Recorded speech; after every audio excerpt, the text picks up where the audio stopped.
సత్సంగంలో భాగంగా ఇప్పుడు మనం భాగవత మహాపురాణం చెప్పుకుందాం. ముందుగా ఈ పురాణం రాసిన వ్యాసభగవాన్ని ప్రార్థన చేసుకుందాం.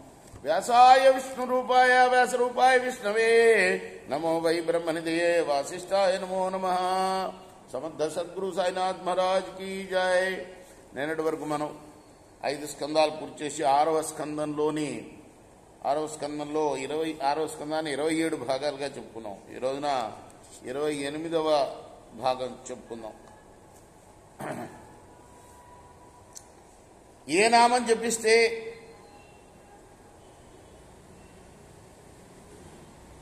అమృతమై అతిశయమై అలరారుతూ ఉంటుందో, ఏది ఉత్తమమైన ధర్మ మార్గం అని తెలియతగిందో అదే హరినామ సంకీర్తనం.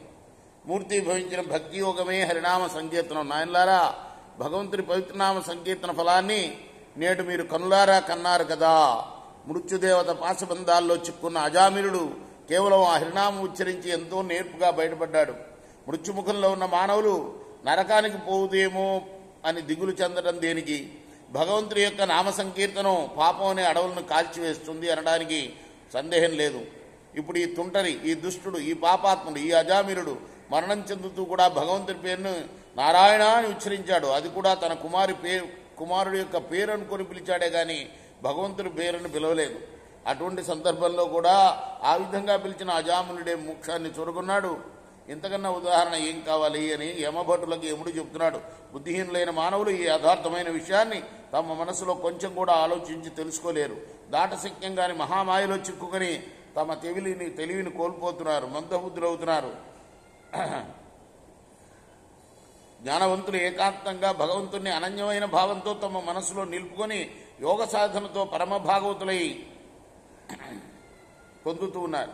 ఒకచో వారి యందు పాపం ఉన్నను వేదాదుల్లో గొప్పగా కీర్తించబడే భగవాన్ని గుర్తించడం వల్ల అది కూడా నశిస్తుంది.